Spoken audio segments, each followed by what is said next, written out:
3. Agora, nós vamos começar a ver para onde nos leva essa história da atmosfera, que é a questão do clima, né? A questão climática, tá? Então, para nós estudarmos isso, nós precisamos... São basicamente 3 grandes linhas, assim, né? Elementos climáticos, fatores climáticos e tipos climáticos. E aí depois tem uma tal de alterações no clima, mudanças climáticas, já pegando aí para o lado das questões ambientais. Né? Para o lado das questões ambientais, tá bom? Então são etapas que nós vamos ganhando, né? Quando falamos aí sobre clima. Vamos galgando à medida que nós vamos falando sobre clima, tá? Começando então a compartilhar a tela com vocês, para que nós possamos trabalhar com essa temática. Enquanto isso, eu vou mandando a lista de presença. Bem, vamos abrir a nossa apresentação sobre a questão do clima. Essa aqui. Muito bem. Aqui. Olha aí, ó. Então quando vocês pegarem o caderno 3, nesse momento ele está disponível lá no plural, né? Ele está totalmente disponível no plural, mas quando vocês o pegarem fisicamente, está lá na página 355. Quem está usando o material do plural, é só clicar lá em cadernos digitais, página 355, aula 38 e 39, é aula sobre elementos climáticos. Basicamente, temperatura, variação do calor, né? A temperatura, pessoal, é só uma medida. Cuidado para não considerar a temperatura por ela mesma. Ela é uma medida, tá? Ela mede o quê? Quanto as partículas gasosas estão se movimentando e dispersando a energia que elas recebem sob a forma de calor, tá? A fonte de calor, basicamente, é o Sol, né? Tem um pouco da geotermia, mas a maior parte é o Sol. Isso se dá através de um instrumento chamado termômetro. Vocês já devem ter ouvido falar dele, que tem aquelas várias escalas, né? Celsius, Fahrenheit, Kelvin, tá? Vocês aprendem física, fazer a conversão, etc. Então, temperatura é quantidade de calor. Quantidade de calor. Que pode indicar média térmica ou amplitude térmica, como nós veremos mais para frente. Tá? Depois, a umidade do ar. A umidade do ar é a quantidade de vapor d'água que nós temos em relação ao ar atmosférico. Então, quanto de água tem no ar atmosférico que nós estamos respirando? Aqui em Ribeirão Pires, por exemplo, a quantidade de água, de vapor d'água no ar atmosférico é muito grande, né? Principalmente quando vem a cerração, quando vem a neblina, então fica aquele ar saturado de água, né? Isso é medido em gramas por metro cúbico, tá? Ou, a gente usa mais a porcentagem, 30% de umidade relativa do ar, quer dizer, de cada 100 partes do ar atmosférico, 30 são compostos por água, ou 10% de umidade relativa do ar, ou 60%. A pressão é o peso que a atmosfera exerce sobre nós. É claro que quanto mais que essas partículas gasosas, né, oxigênio, nitrogênio, hidrogênio, exercem sobre nós. Quanto mais baixa a altitude, maior a pressão. Quanto mais baixa a altitude, maior a pressão. Porque o peso da atmosfera é maior sobre mim. Por isso que a gente sente diferença quando vai à praia, por exemplo, nós que moramos aqui no alto da serra, quando a gente vai lá à praia, nós sentimos o ouvido tampar, né? Porque está aumentando, a pressão atmosférica está mudando. Tem gente, inclusive, que passa mal. Vocês já devem ter ouvido falar também de pessoas que sentem algum tipo de dor, por exemplo, né, quando o tempo vai mudar, está doendo meu joelho, esse meu quadril aqui, não sei, né, principalmente gente velha, né, que nem eu, a gente sente as mudanças na pressão atmosférica no nosso organismo, tá? Então, quando está entrando uma frente fria, por exemplo, está aumentando a pressão, né, e aí a gente sente, tá bom? Então, pressão atmosférica é medida através a pressão atmosférica. Oi, Raíssa, pois não, que posso ajudá-la? Estou mandando, querida. Estou mandando várias vezes. Pronto. Então, o que eu queria dizer era isso aí, de nada. Olha lá. Vamos lá. Então, temperatura, pressão, né? A precipitação é o tipo de chuva e a quantidade de chuva que cai. Tá? Então, chuva em estado líquido, né? O granizo, a precipitação em estado líquido é a chuva, o granizo, que quando chove aquelas pedras, né? Neve, aqui no Brasil, basicamente, a neve acontece lá no sul, né? Santa Catarina e Rio Grande do Sul. Geada, geada, que é o congelamento do orvalho, então o orvalho das plantas, né? As gotículas de vapor d'água que repousam nas plantas, quando vem uma massa seca e fria, congela aquilo ali, e as plantas sofrem de geladura, quebra a safra, é uma desgraça. E o orvalho, né, que é o resultante da condensação do vapor d'água da atmosfera nas plantas, né, orvalho, tá? Bem, massas de ar que são bolhas, né, imagine só uma bolha, bolhona, que carrega as características atmosféricas da área em que ela se formou. Então, no caso do Brasil, massas equatoriais, tropicais e uma polar. Tá? Elas vão carregando com elas e levando para a região para onde elas se dirigem as características da área em que elas se formaram. Então, uma massa polar, por exemplo, que nem essa que está atuando agora aqui sobre nós, ela é fria, então ela traz aquele frio junto com ela.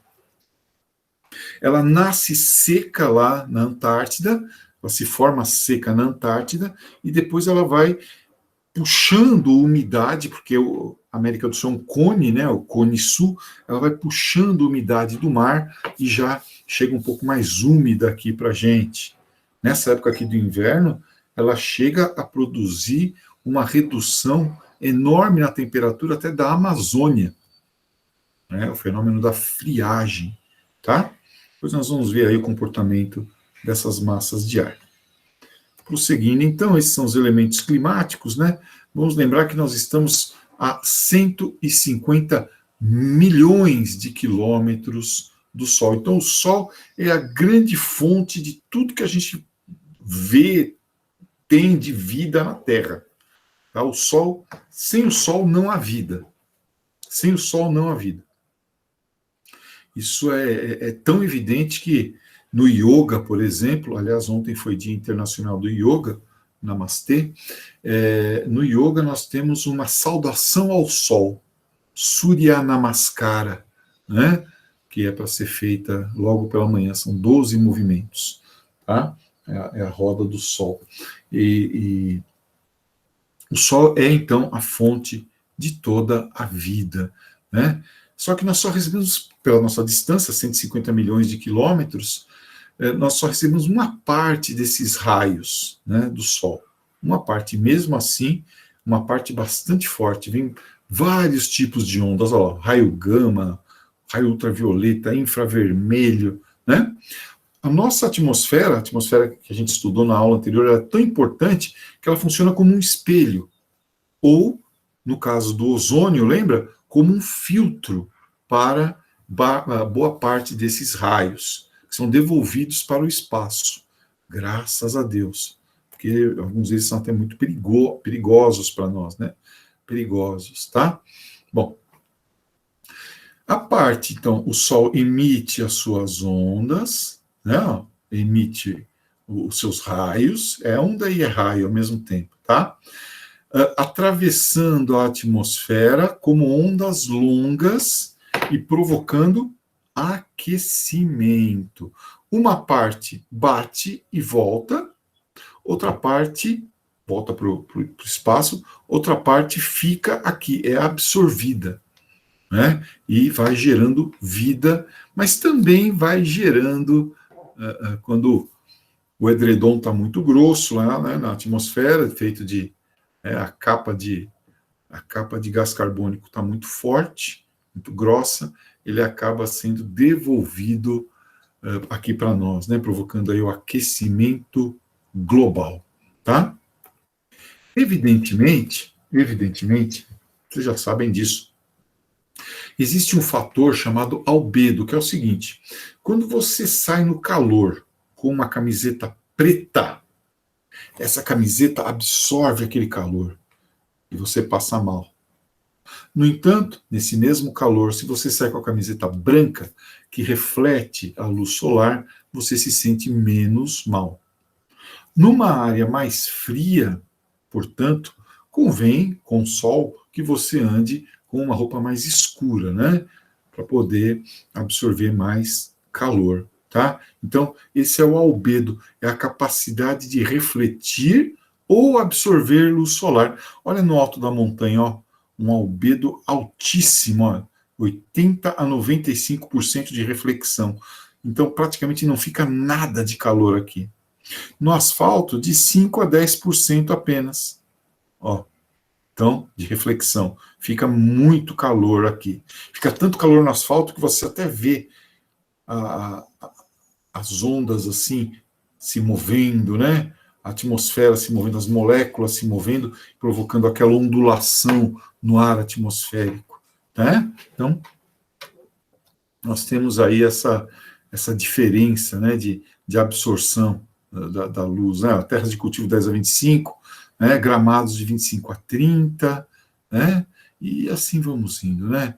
Aqui na albedo da Terra médio 30%, olha, compara com o da Lua, de 6 a 8% apenas de calor, né? Fica lá na Lua.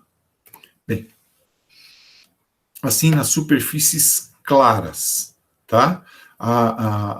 Quanto mais albedo, menor temperatura. E nas superfícies escuras, que absorvem calor, né, o albedo menor tem temperatura maior. Tá? Outra coisa é a inclinação desses raios solares, né? Olha, que nem agora, nós estamos numa época em que os raios solares estão incidindo meio que de ângulo, assim, né? Um ângulo mais fechado sobre a atmosfera aqui no hemisfério sul. Por isso que está tão frio.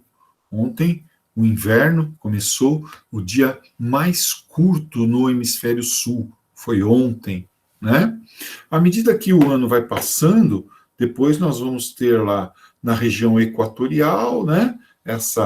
Foi o solstício de verão no hemisfério norte ontem, portanto, solstício de inverno no hemisfério sul.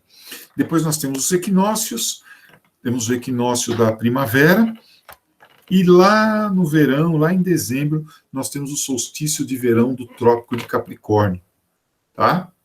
É quando a Terra completa aí o seu giro sobre o Sol, né, em torno do Sol, tá? E aí os raios já estão mais ou menos inclinados, né, no nosso hemisfério, por isso um aquecimento maior. E por isso mais tempo de sol aparecendo. Os dias muito curtos agora no inverno. Você sai para a rua aí quando tem sol, né? 3 horas da tarde, você já vê que o sol está bem inclinado, está quase sumindo atrás dos morros aqui de Ribeirão. Né? Enquanto que no verão, não. No verão, 5, 6, até 7 horas você ainda tem claridade solar. Tá? Outra coisa, a diferença entre tempo e clima, é importante lembrar disso. O tempo ele varia, né? O tempo amanheceu chuvoso, o tempo amanheceu ensolarado, tá? Então, é claro, né, pessoal? Quanto maior a insolação, maior a temperatura. quanto menor a incidência de raios solares, também menor a temperatura. O tempo varia, mas o clima não. O clima permanece basicamente o mesmo. É importante diferenciar tempo e clima. O tempo é mutável e variável, né? E o clima, ele é estável. Muito bem. Isso que nos aparece é a média térmica. Ó, média térmica, pegando aqui 15 de agosto de 2007. Onde você estava em 15 de agosto de 2007? Nesse dia, 15 de agosto de 2007, a cidade de São Paulo teve uma mínima de 13 graus e uma máxima de 26. Né? Então, aqui é a amplitude, ó. Aqui é a amplitude térmica, tá?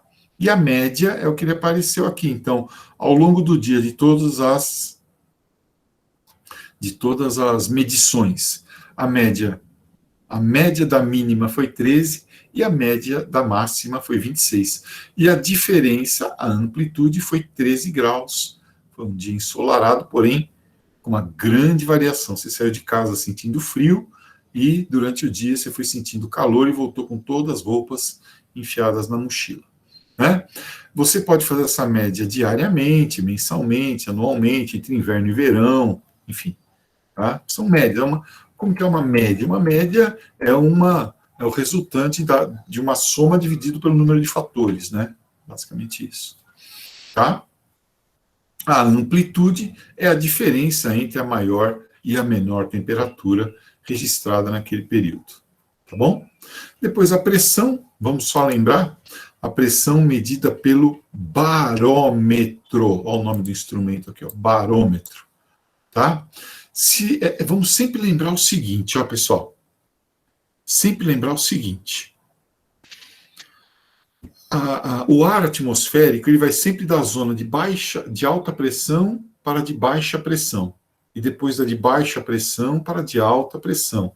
É um círculo, né? É a chamada célula de Hartley, tá? Alta para baixa, baixa para alta para baixa, baixa para alta. Sempre assim. A alta pressão é sempre descendente e a baixa pressão é sempre ascendente, carregando com ela, então, umidade e provocando chuva. Quando cai a pressão atmosférica, começa a chuva. Tá? É sempre assim. E quando sobe a pressão, nós temos o sol surgindo. Não, assim, isso aqui nós falamos, né? Quanto mais alto o lugar, mais baixa a pressão. Lá no Himalaia tem tão pouco oxigênio, né? Porque pela própria gravidade, né? As moléculas vão se acumulando embaixo, certo? Não tem jeito. Porque a temperatura é baixíssima. Por quê? Porque não há dispersão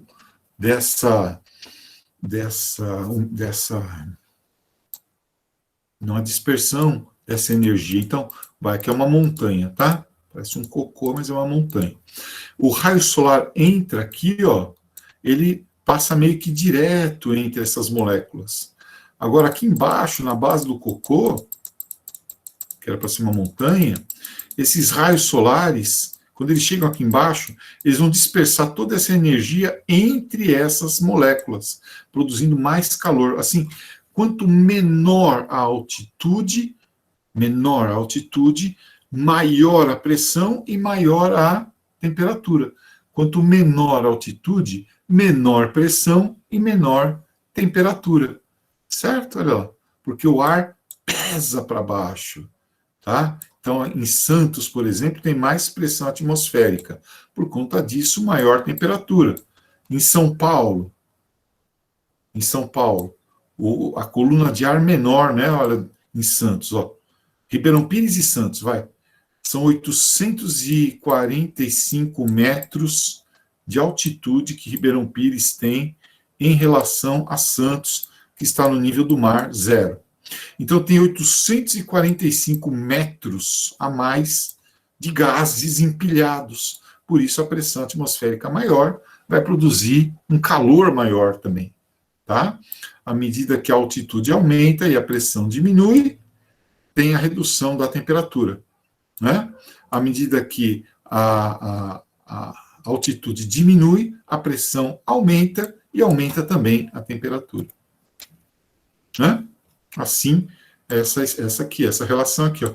Quanto mais quente, menor a pressão, tá? Temperaturas mais baixas produzem pressão atmosférica elevada. Isso, é claro, vai variando de acordo com o lugar também, né? Etc. Bem, sempre lembrando, né? De um lado para o outro. Ao longo do dia, esses elementos vão variando, né? Você tem, por exemplo, a entrada de uma massa de ar. Ela vai aumentar a pressão. Então, ela mudou esse elemento climático. A temperatura, de manhã estava frio, aí ao meio-dia está menos frio e assim por diante. A umidade, a chuva, enfim. Tá? Por último, as massas de ar, aquelas bolhonas, né? Ó, elas levam as características de onde elas se formaram e influenciam o clima da região por onde passam. Olha aqui o caso do Brasil. Ó. No caso do Brasil, nós temos o comportamento das massas de ar em duas épocas do ano diferentes. As massas de ar que atuam no verão e as massas de ar que atuam no inverno. São sempre as mesmas massas de ar. Tá? Ó, então, aqui a situação no verão. Nós temos a tropical continental, que é quente e seca. E a tropical atlântica, que é quente e úmida. No verão, elas atuam bastante. E provocam um bloqueio que diminui a entrada da polar atlântica. Olha ela aqui. Ó. No verão, ela quase não atua. Então, por exemplo, nós temos aqui na região litorânea chuva e calor durante um verão mais seco, e quente aqui na zona litorânea. A equatorial continental traz a chuva dela aqui para nós. Aí a gente vai lá, desmata tudo e estranha que não está chovendo. E aqui a equatorial atlântica, que atua sobre o litoral nordestino no verão. Então, isso aqui são massas de ar no verão. No inverno brasileiro, a coisa muda. Olha a polar atlântica aqui, ó. Ela consegue vencer o bloqueio atmosférico da tropical continental e da tropical atlântica. Ela traz frio e traz chuva para o litoral. Frio para nós e chuva também. E se estende até o norte do Brasil, onde provoca a friagem. A equatorial continental e a equatorial atlântica param de mandar, principalmente a equatorial continental, param de mandar chuva aqui para nós. A equatorial atlântica manda chuva para o interior do Nordeste. Então, é a situação das massas de ar no inverno brasileiro. Ó, equatorial atlântica, essa branquelinha.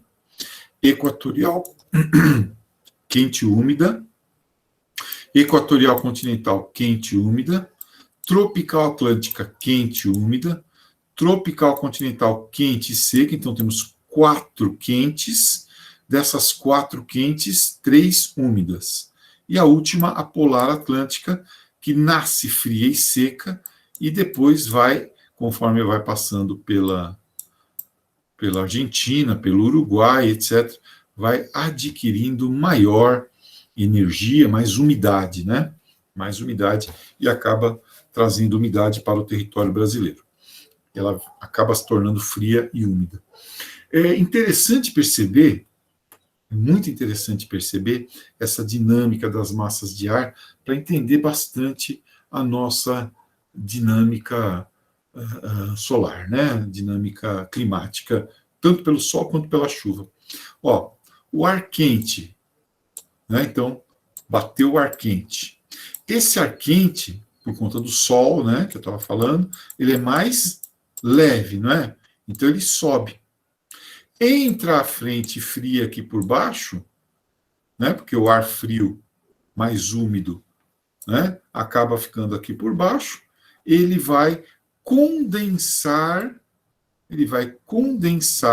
a umidade que tem nesse ar quente, cheio de vapor d'água aqui, ó, e vai provocar precipitação, vai provocar as chuvas, né?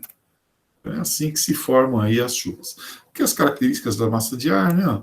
equatorial atlântica, quente e úmida, equatorial continental, quente e úmida, tropical atlântica, quente e úmida, tropical continental, quente e seca, inclusive freando o avanço da nossa massa polar, e a polar atlântica, que vai se formar próximo à Patagônia, atuando mais no inverno, né? Declínio da temperatura e chuva. E lá na Amazônia com a friagem. Né? Bem, aí o tipo de precipitação que nós temos, basicamente aquelas que nós falamos, né? Quer dizer, a precipitação líquida, que é a nossa querida chuva. Depois a precipitação sólida, que pode ser a geada ou a neve. Né? O resfriamento do orvalho produz a geada. E assim por diante. Olha lá. Então, vamos lembrar aquele ciclo hidrológico, pessoal, que vocês aprenderam há muito tempo atrás. Ó, evaporou. Passarinho aqui. Passarinho na pitangueira. Ai, que malandro. Passarinho na pitangueira. Muito bem. Então, evaporou por conta do efeito dos raios solares, né? Evapora, condensa aqui, vai formando as nuvens, condensa e precipita. É o ciclo hidrológico, né? Evaporação, condensação, precipitação. Muito bem. A partir daí, né, nós temos primeiro a ideia das nuvens, né? Resultado dessa evaporação, tá? Que vai aumentando até que o ar não sustenta mais, elas ficam mais pesadas que o ar e chove. Tá? Formando 3 tipos de chuva. Primeiro, chuvas de relevo, ou orográficas, que nem aquela que acontece no Nordeste, ou mesmo aqui na Serra, né? Evaporação, nuvens quentes e úmidas, os ventos fazem com que essas nuvens se dirijam até essa região mais alta, de menor temperatura, que condensa o vapor d'água nelas, provocando a precipitação. Tá? A segunda tipo de chuva, aqui ainda orográfica, né? Um desenho bem tosco, né? Quente, vai diminuindo a temperatura até que produz a precipitação. Isso acontece lá no Nordeste, né? Então, do lado do oceano, na zona da mata, você tem um clima tropical, litorâneo, úmido, lá no Nordeste, e do lado do sertão, a oeste do Planalto da Borborema, você tem o tropical semiárido, né? Então, é outra forma de tropicalidade. Outro tipo de chuva é a convectiva, é aquela chuva de verão, né? Acontece muito na Amazônia. Durante o período da manhã, evaporação, condensa no final da tarde, quando a temperatura diminui, e aí precipita, tá? É chuva de verão, que vai e vem. E as chuvas frontais, essas que nos atingem aqui em Ribeirão Pires, né? Ó, uma massa de ar fria, que nem a polar atlântica, se encontra com uma massa de ar quente, como a tropical atlântica, exatamente sobre Ribeirão Pires, e chove o dia inteiro, todo dia, sempre, faz um frio desgraçado. São chuvas frontais que acontecem aqui conosco. Então, esses são os elementos climáticos. No nosso próximo encontro de geografia, nós vamos corrigir isso aí depois, né, na próxima aula. Depois nós vamos ver os fatores climáticos, tá bom? Fatores climáticos, que modificam-se a partir dos elementos. E, por último, os tipos climáticos. Era isso. Muito obrigado. A gente ainda se encontra mais uma vezinha hoje para a nossa aula de sociologia. Tchau, tchau. Até às 11h30. Tchau, Pro. Até. Tchau. Fique com Deus.